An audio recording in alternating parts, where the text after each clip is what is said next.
संबंध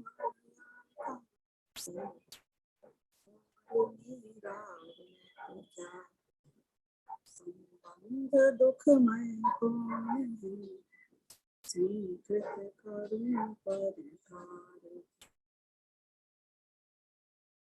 नमः समय साराय स्वामी चकासते चित्त स्वभावाय भावाय सर्वभावांतरच्छिदे।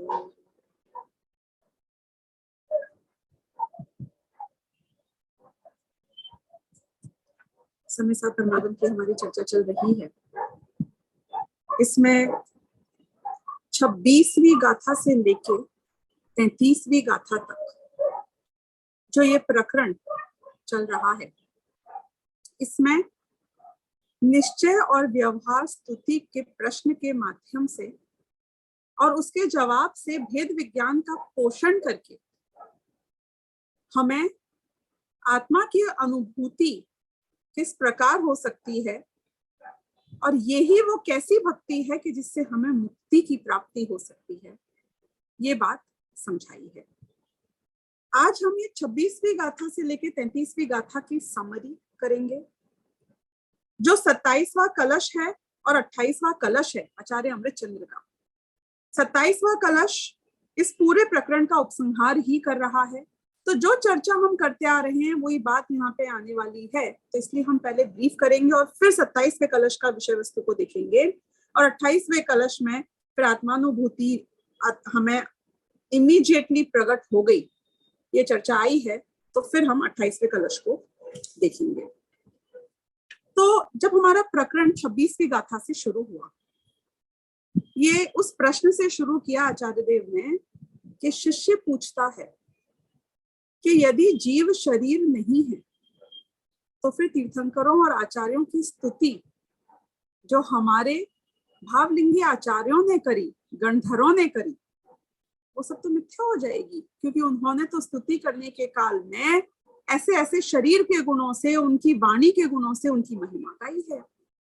इसका उदाहरण देने के लिए आचार्य अमृतचंद्र ने अपनी टीका में 2 कलश लिखे जिसमें यही बात समझाई, एग्जाम्पल्स देके कि कैसे उनकी कांति से सूरज भी या इंद्रों के प्रभा भी बहुत फीकी पड़ जाती है, या फिर उनका रूप जो कि एक तरीके से इन सबको अपनी तेज से ढक देता है।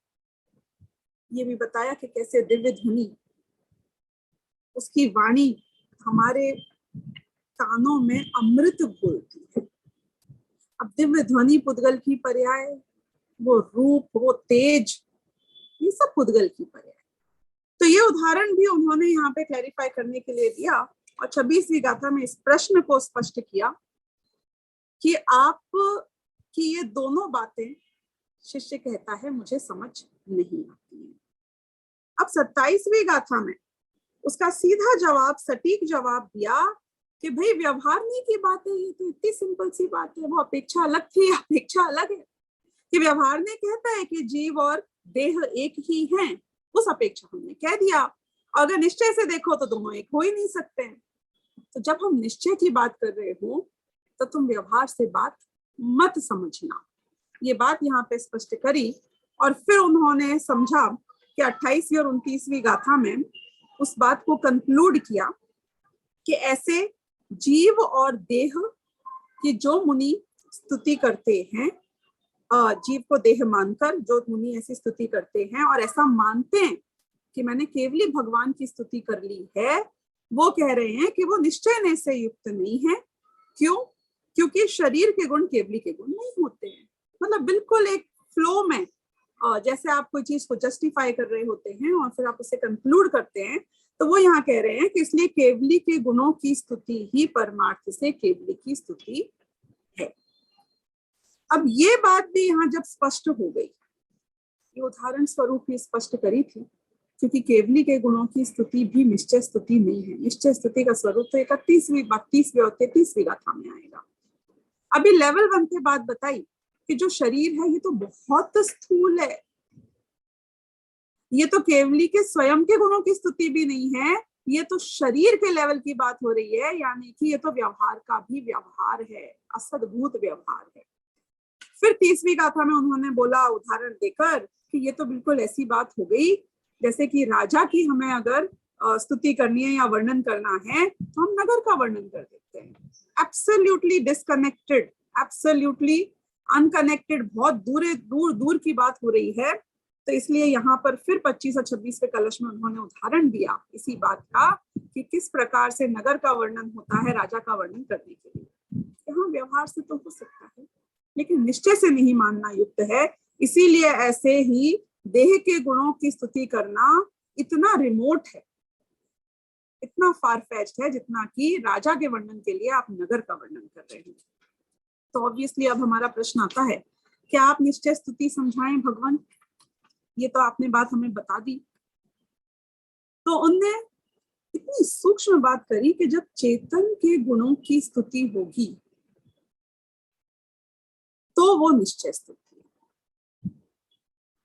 जब शरीर की, राग की, भेद की या भेद रूप स्तुति होगी तो वो निश्चय स्तुति नहीं हो सकती।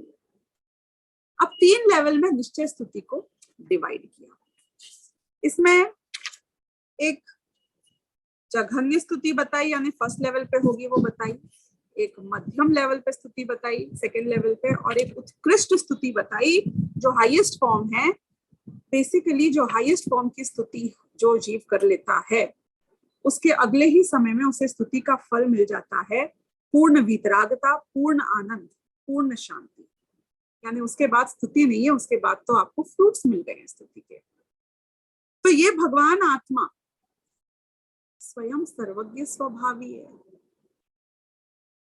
ये चैतन्य जिसका ज्ञान मुझे होता है, जिसका आभास मुझे होता है, चिन्मय की स्तुति करनी है तो अपनी आत्मा के अलावा बाकी सभी आत्माएं तो अनात्मा है, चाहे वो केवली भगवान की आत्मा क्यों ना हो। अनात्मा की स्तुति से आत्मा की स्तुति कैसे हो सकती है?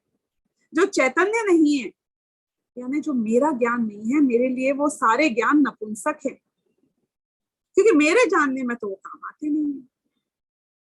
तो मैं स्वयं ही अपने लिए चैतन्य हूं, सर्वज्ञ स्वभावी हूं, और मैं स्वयं ही अपने लिए भगवान।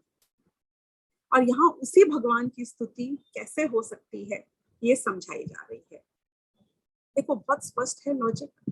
जितने अंशों में पर की ओर से हटकर हम स्व की ओर आते हैं उतने ही अंशों में हमारी शुद्धता की वृद्धि होती है और उतनी हमारी स्तुति आगे आगे बढ़ती चली जाती है। तो 2 दोषों के माध्यम से उनने ये पूरे विषय की चर्चा करी। पहला दोष उन्होंने बताया कि ये जो मिथ्या दृष्टि अज्ञानी जीव है उसके ज्ञेय ज्ञायत संकर दोष है, यानी कि जिसको जानना चाहिए पर द्रव्य रूप से उसके अस्तित्व में ये अपना अस्तित्व समझ लेता है। तो वो ज्ञेय 3 प्रकार से समझाए। एक द्रव्य इंद्रिया, कि ये जो इंद्रियां है ना, ये शरीर के रूप में ये आंख, नाक, कान, वास्तव में ये जानने वाले नहीं हैं, ये जानने में आते हैं, ये है ये, पर हमने इन्हें ज्ञायक समझ लिया। मुझे लगता है आंख देखती है। तो एक आप द्रव्य इंद्रिय के साथ जो कंफ्यूज हो जाते हो और मिक्सअप कर लेते हो, ये हुई पहले प्रकार का ज्ञेय ज्ञायक संकर दोष। दूसरा दोष बताया कि ये जो इंद्रियों के माध्यम से मेरा ज्ञान का क्षयोपशम प्रवाहित होता है, यानी अल्पज्ञता, ये अल्पज्ञता भी तो मैं नहीं हूं ना। ये अल्पज्ञता भी ये जानने वाला नहीं है, ये त्रिकाली ध्रुव नहीं है, ये तो ज्ञेय है। और जो ज्ञेय है तुम्हें जान लेना है कि मेरी अवस्था में अभी अल्पज्ञता है, ये अल्पज्ञ ही मैं हूं, ऐसा नहीं मानना है। ऐसा जो समझ जाता है उसका दूसरे लेवल का ज्ञेय ज्ञायक संकर दोष भी सही हो जाता है। तीसरा, जिसको जानता है, संसार में जितने पदार्थों को जानता है, उनसे अपना लाभ मानता है, उनका कर्तापना मानता है, ऐसे सारे इंद्रियों के विषयभूत या ज्ञान के विषयभूत बनने वाले ज्ञेयों में जो ये एकत्व, ममत्व, कर्तृत्व या भोक्तृत्व करता है। कर्तृत्व और भोक्तृत्व यानी कि इनसे मुझे, ये मैं हूं, मैं इनको करता हूं, ये मुझे करते हैं, मैं इनको भोगूंगा, ये मेरे लिए अच्छे हैं, ये मेरे लिए बुरे हैं, ये सब भोक्तृत्व में आ गया। तो ये सभी के प्रति, चाहे द्रव्येंद्रियां हों, चाहे भावेंद्रियां हों, और चाहे इंद्रियों के विषयभूत पदार्थ, ये तीनों जो ज्ञेय हैं, इनको ज्ञायक मान लिया। ये मेरा ज्ञेय ज्ञायक संकर दोष हुआ। और जब तक इस जीव के ज्ञेय ज्ञायक संकर दोष है, तब तक ये जो भगवान की स्तुति के नाम पर जो करता है, नंगे पांव सब शिखर जी की यात्रा कराए, लगातार 6 बार 10 बार कराए, इससे कोई फर्क नहीं पड़ता है। ये सारी स्तुति, जिसे वो स्तुति समझता है, वास्तव में निश्चय से तो है ही नहीं। और जिसकी निश्चय स्तुति नहीं होती है, उसकी व्यवहार से भी स्तुति नहीं होती है, यानी कि स्तुति का आभास है उसको। तो ये बात समझाई 31वीं गाथा में सबसे पहले, जहां पे प्रथम प्रकार की निश्चय स्तुति कहो, या फिर आप इसको ज्ञेय ज्ञायक संकर दोष का परिहार कहो, या फिर इंद्रियों को जीतना कहो, एक ही बात है। अब ये तो हुई स्टार्टिंग का लेवल। स्टार्टिंग के लेवल पे जब बात हो रही है, तो सिर्फ सम्यक दर्शन की प्राप्ति यानी श्रद्धा का दोष मिटाया गया है। 2 कारण है संसारी जीव के संसार में रहने के, एक मोह और एक क्षोभ। एक मोह यानी मिथ्यात्व यानी श्रद्धा का दोष, और एक क्षोभ यानी राग द्वेष यानी चारित्र का दोष। जिसकी श्रद्धा का दोष निकल जाता है, वो दृष्टि मुक्त हो जाता है, यानी कि उसका देखने का नजरिया परमानेंटली राइट हो जाता है। जिसके चारित्र का दोष यानी राग द्वेष मिट जाता है, उसके संसार से टोटल मुक्ति हो जाती है, यानी कि वो अरहंत बन के सिद्ध बन जाता है। तो जब स्तुति भी होगी, और स्तुति हम उस भगवान आत्मा की स्तुति, उस चैतन्य की स्तुति की बात कर रहे हैं, उसकी भी निश्चय स्तुति की बात कर रहे हैं, जो मेरे लिए इस संसार में सिर्फ मैं स्वयं ही हूं और कोई हो नहीं सकता है। तो उसकी फर्स्ट स्तुति होती है दृष्टि मुक्त होकर, जहां पे मैंने अपनी श्रद्धा के दोष को निकाल दिया, ज्ञेय ज्ञायक संकर दोष को, मेरी मान्यता के दोष को निकाल दिया। अब मेरा बिलीफ सिस्टम राइट है, मेरे कॉन्सेप्ट्स एकदम क्लियर है, मैं जानता, देखता और मानता बिल्कुल सही हूं। अब इसके बाद जब नेक्स्ट लेवल पे ये बात आती है, एक सेकेंड,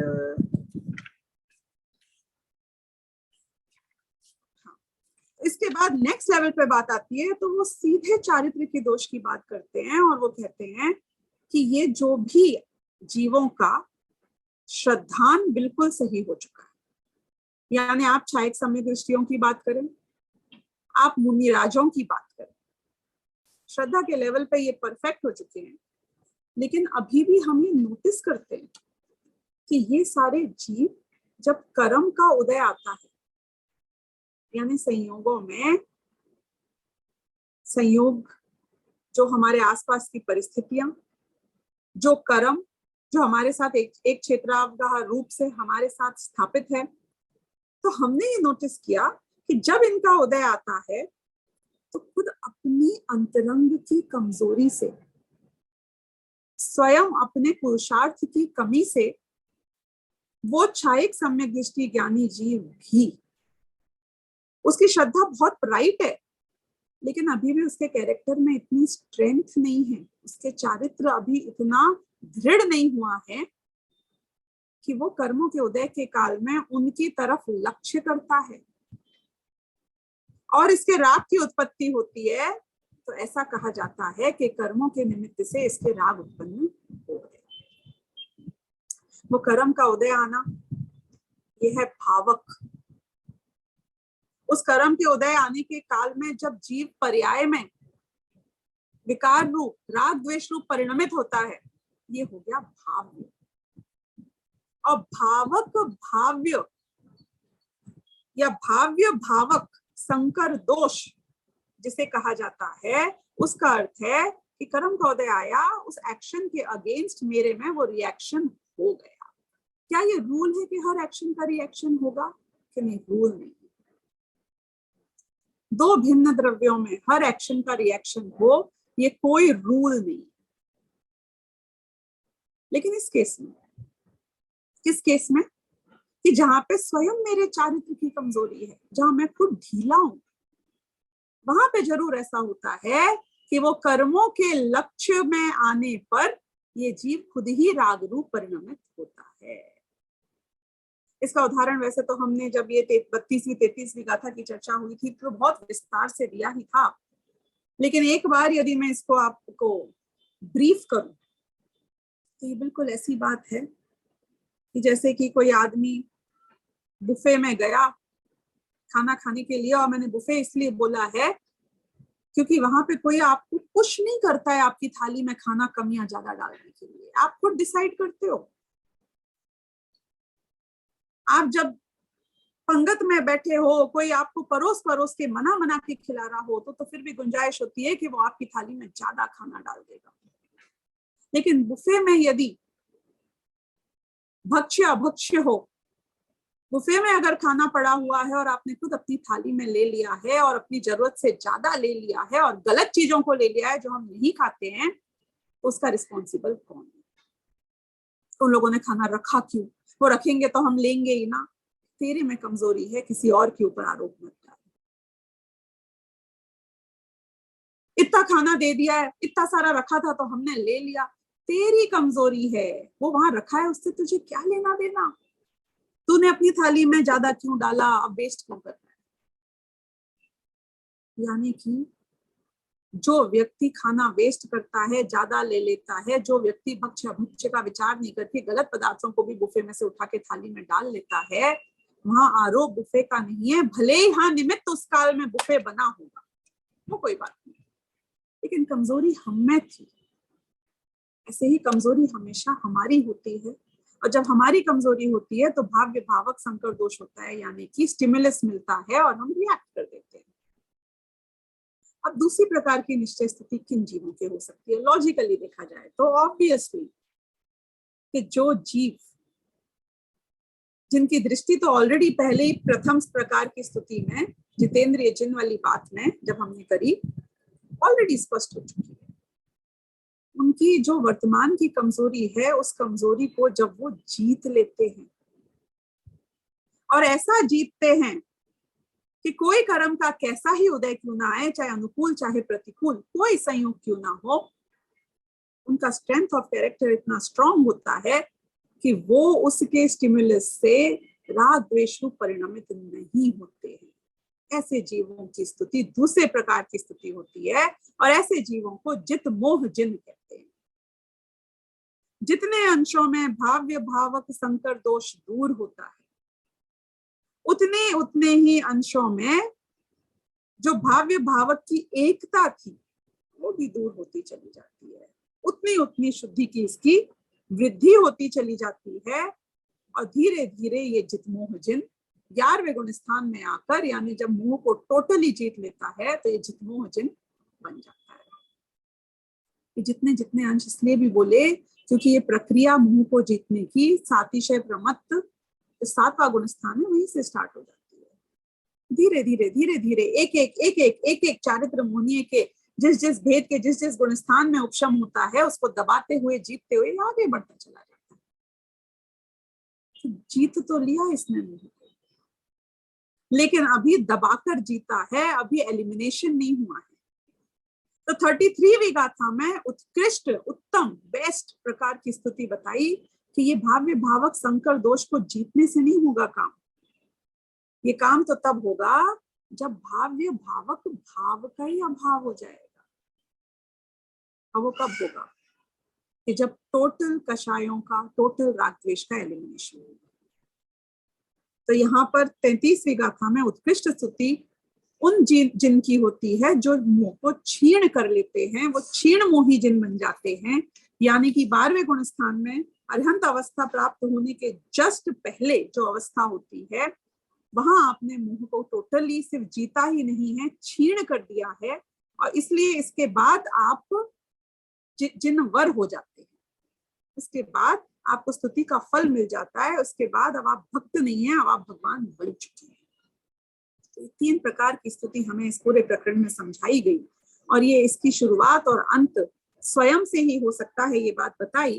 तो अब 27वें कलश में और 28वें कलश में इसको किस तरीके से ब्रीफ किया जा रहा है, ये मैं यहाँ लेती हूँ। तो 27वें कलश में उन्होंने ये जो हमने अभी 26वीं गाथा से लेकर 33वीं गाथा की विषय वस्तु थी, उसी लैंग्वेज में बात करी। क्या कंक्लूड किया कि एकत्वम व्यवहारतः न तो पुनः काया आत्मनः निश्चयात्, यानी कि काया और आत्मा का जो एकत्व है, काया आत्मनः निश्चयात् न तो पुनः एकत्वम व्यवहारतः, काया और आत्मा का एकत्व व्यवहार से है, निश्चय से तो है नहीं।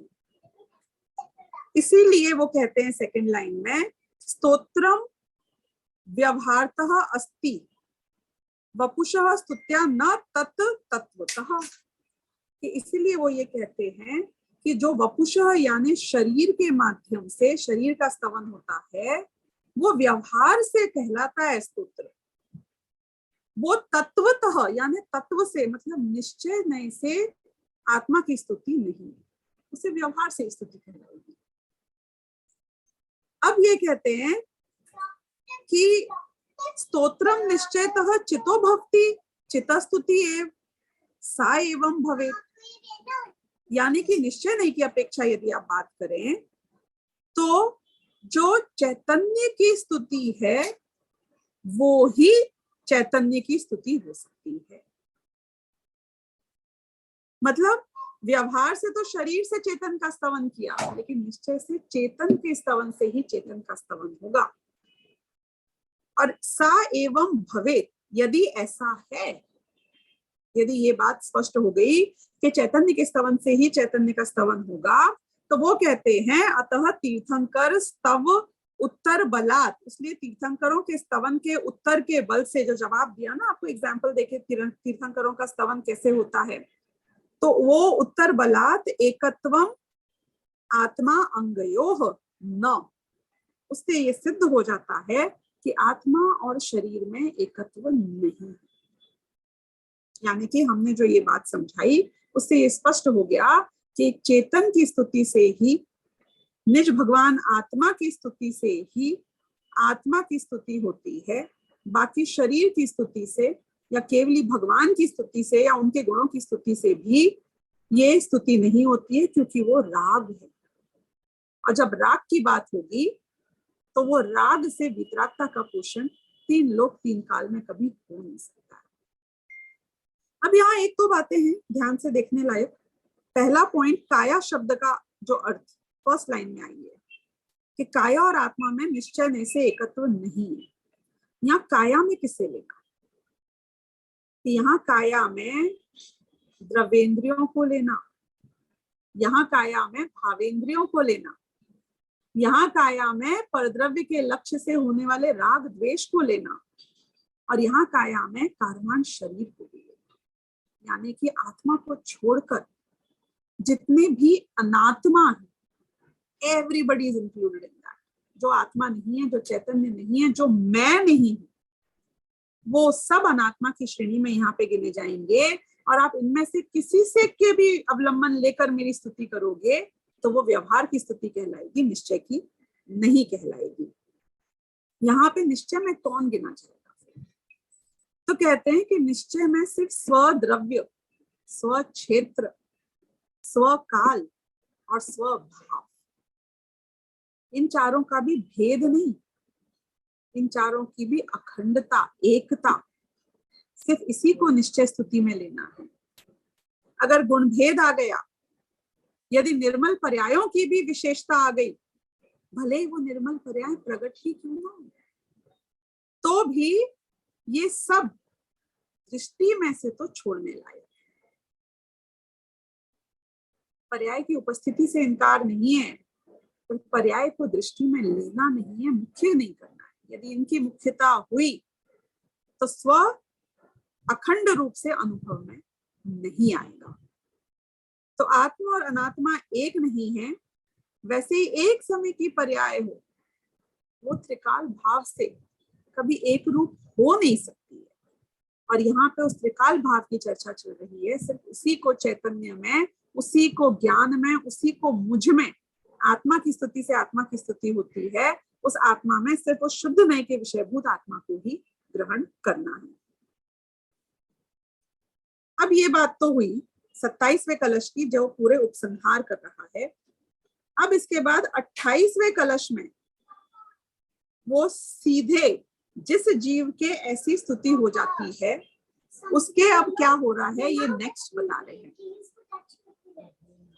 ये कहते हैं इति परिचित तत्वैः, यहाँ उनकी बात हो रही है जो तत्वों से परिचित हैं, उनके द्वारा। कौन है वो जीव जिनका तत्व से परिचय है? ये वो कौन से जीव हैं जो तत्व से परिचित हैं? कि उत्कृष्ट रूप से देखा जाए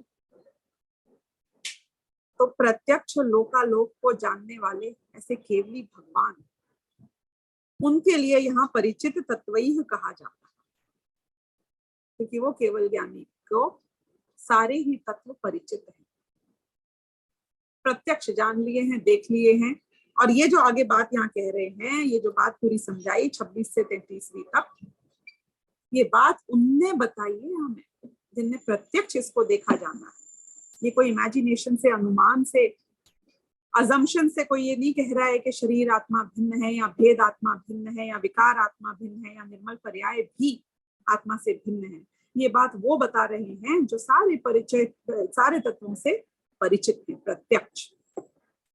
और उनकी वाणी का अवलंबन लेकर वो सारे जीव जो सिर्फ चाइनीज विस्पर की तरह कहीं सुनी बात आपको नहीं बता रहे हैं, बल्कि स्वयं जिनने आत्मा का अनुभव प्रत्यक्ष किया है, जो तत्वों को अनुभव से जानते हैं, उनने ये बात हमें बताई है। तो ये कह रहे हैं इति परिचित तत्वैः, ऐसे जो तत्वों से परिचित हैं उनके द्वारा, आत्म काया एकतायाम, आत्मा और काया की जो एकता थी उसे नए विभजन युक्त्या, नए विभाग की युक्ति से, दोनों में से सही कौन है? शरीर की स्तुति से आत्मा की स्तुति करना कि आत्मा की स्तुति से आत्मा की स्तुति करना? वो कहते हैं दोनों ही तो सही है, नए विभाग से जानने की आवश्यकता। व्यवहार से शरीर की स्तुति से आत्मा की स्तुति हो जाएगी और निश्चय से आत्मा की स्तुति से ही आत्मा की स्तुति होगी। ये शादवादियों की बात है, ये उन जीवों की बात है जो जानते हैं कि वस्तु की एग्जिस्टेंस 2 डायमेंशनल नहीं है। दुनिया में सिर्फ ब्लैक और व्हाइट, सच है कि झूठ है, ऐसा नहीं होता। अपेक्षाओं से सच होता है और अपेक्षाओं से झूठ होता है। तो यहाँ पे वो कह रहे हैं कि ऐसे जो आत्मा और काया का विभाग था, उसे नए विभाग की युक्ति के द्वारा अत्यंतम उच्छादितायाम, यानी कि जड़ मूल से उखाड़ फेंका है। ये कंफ्यूजन को उनने जड़ मूल से उखाड़ फेंका। आत्मा और शरीर को जो एकांत से एक मानते हैं, उनकी इस मान्यता को जड़ मूल से उखाड़ फेंका है। अब वो कहते हैं कि जब ये विषय वस्तु तुम्हारे दिमाग में इतनी स्पष्ट हो चुकी है, समझ में आ गई सारे तत्वों की बातें तुमको, अब तुम कुछ मिक्सअप नहीं कर रहे हो, तो वो कहते हैं कि अवतरिति न बोधो बोधम एव अद्य कस्य, कस्य यानी कि किसके, ऐसा वो कौन जीव है जिसके अब भी, अद्यम एव, अब भी, बोधः बोधम न अवतरति, यानी बोधः यानी ज्ञान, बोधम यानी कि यथार्थ स्वरूप को, न अवतरति यानी कि नहीं प्राप्त करेगा।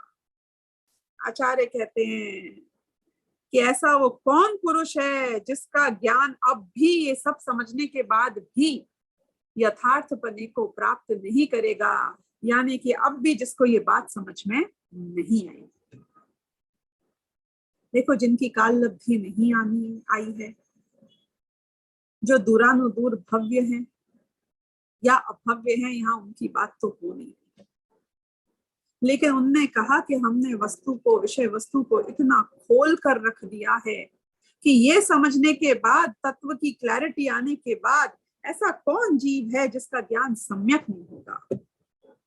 इसलिए वो कहते हैं कि जैसे ही ये ज्ञान सम्यक होता है, बात समझ में आती है, तो स्वरस रभस कृष्ट, यानी कि अपने आत्मा का रस, चैतन्य का रस, ये जो स्वयं ज्ञान का रस, आनंद का रस, ये स्व का रस है, ये मेरा खुद का रस है। राग का रस इसमें नहीं आया। हमारी परिणति राग की ओर दौड़ती चली जाती है, वो यहाँ इंक्लूड नहीं होगा। यहाँ पे कर्म का रस नहीं, यहाँ परद्रव्य का रस नहीं, यहाँ आत्मा के रस की बात हो रही है, वो स्वरस है। और जब वो स्वरस का रभस कृष्ट, जब उसका वेग आता है, उसका एक फ्लो आता है, एक उफान आता है, when it wells up, तो उससे आकृष्ट हो, यानी उससे अट्रैक्ट होकर इमीडिएटली प्रस्फुटन एक एक, वो एक भगवान आत्मा पर्याय में भी प्रकट हो जाता है। यानी कि मेरे अनुभव में वो एक भगवान आत्मा इमीडिएटली आ जाता है,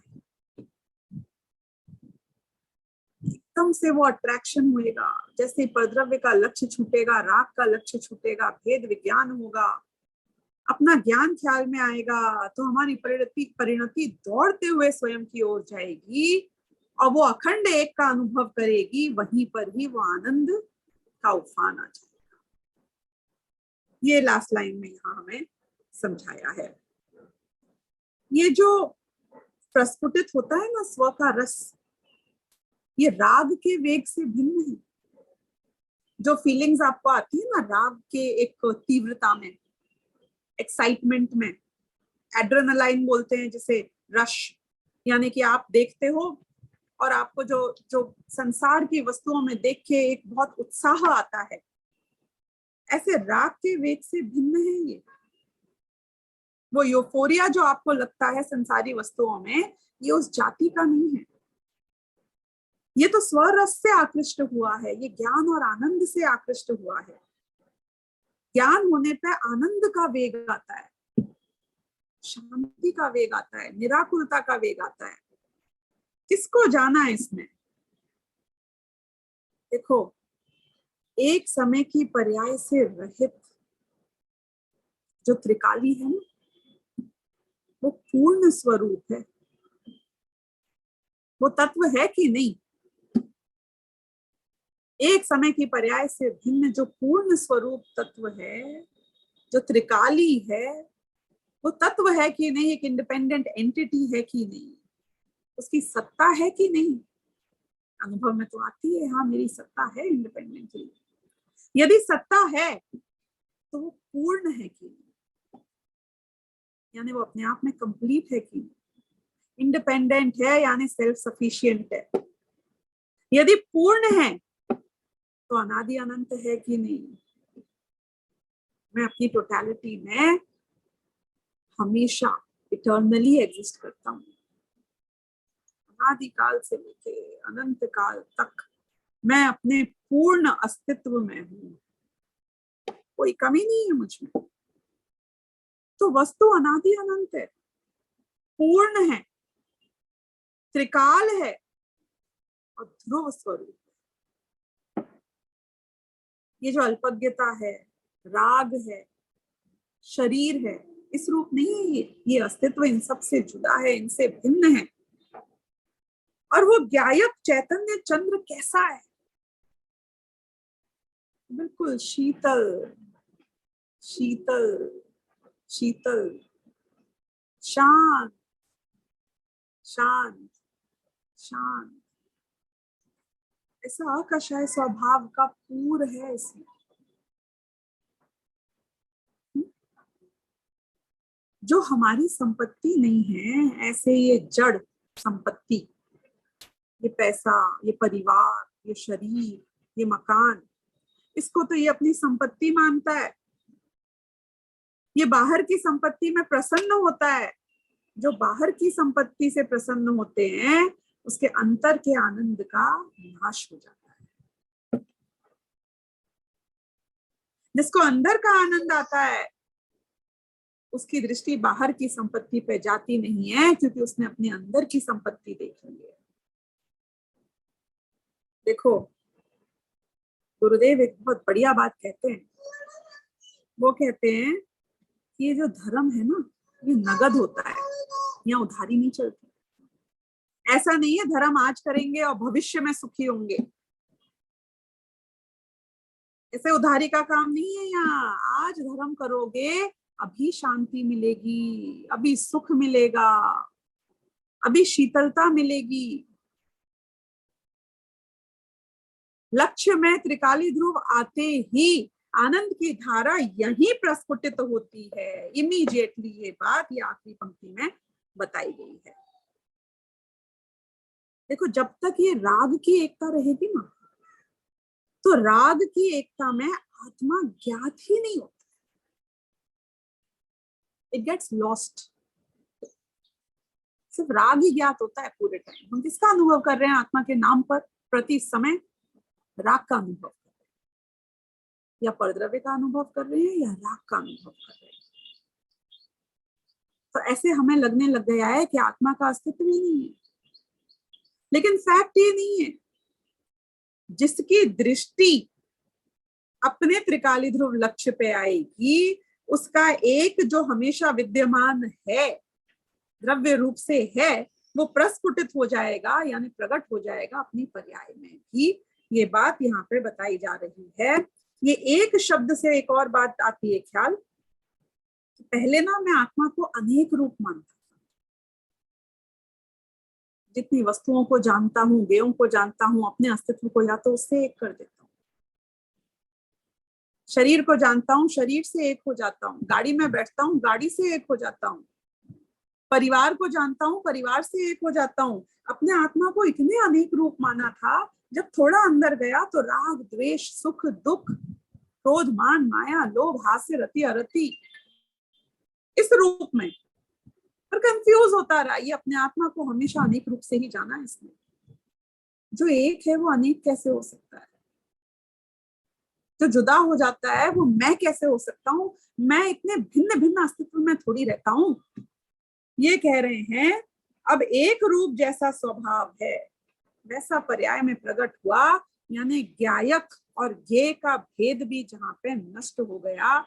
ये ऐसे जीव की बात हो रही है जिसने इस विषय वस्तु को समझा, उसको अपने एक की प्राप्ति पर्याय में हो जाती है।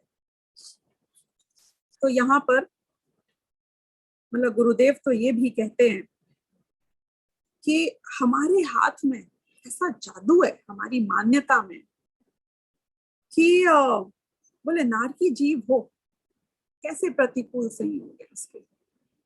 लेकिन अगर वो ज्ञानी हो जाए तो उसकी दृष्टि में उस प्रतिकूल संयोग से भी क्या क्या फर्क पड़ता है, क्योंकि जब संयोगी भाव भी मुझे स्पर्श नहीं करता, वो जो राग द्वेष के परिणाम है वो भी त्रिकाली ध्रुव को उस एक में, उस राग द्वेष को भी हम एक नहीं मानते, उसको भी पराया कर देते हैं, तो फिर बाहर के संयोग की बात तो बहुत दूर की बात है। तो संयोगी भाव अगर मुझे स्पर्श ना करे तो प्रतिकूल संयोग तो मुझे स्पर्श करते ही नहीं है। और ऐसे अनुभव वाला ज्ञानी नरक में भी आत्मा के आश्रय से सुख को वेद लेता है। तो ये बात जिस जीव के समझ में तत्व से आ जाए, उस जीव के अब इस प्रकार के प्रश्न आगे उत्पन्न नहीं होंगे। इसलिए लास्ट में आचार्य अमृतचंद्र इस कलश के बाद कहते हैं, इति अप्रतिबुद्ध उक्ति निरासः, कि इस प्रकार जो ये अप्रतिबुद्ध जीव ने ये प्रश्न खड़ा किया था, उसकी शंका का हमने यहाँ पर समाधान फाइनली कर दिया है। तो अब ये चैप्टर यहाँ पे आके कंक्लूड होता है, और इसके बाद अब 34 से लेके आगे की कथाएं हम अगले अगले लेक्चर में। सहजानंदी शुद्ध स्वरूपी अविनाशी हूँ आत्म स्वरूप। सहजानंदी शुद्ध स्वरूपी अविनाशी हूँ आत्म स्वरूप। सहजानंदी शुद्ध स्वरूपी अविनाशी हूँ आत्म स्वरूप। जावाणी के ज्ञान से सूझे लोकालो सोवाणी मस्तक नमो सदा देत हूँ।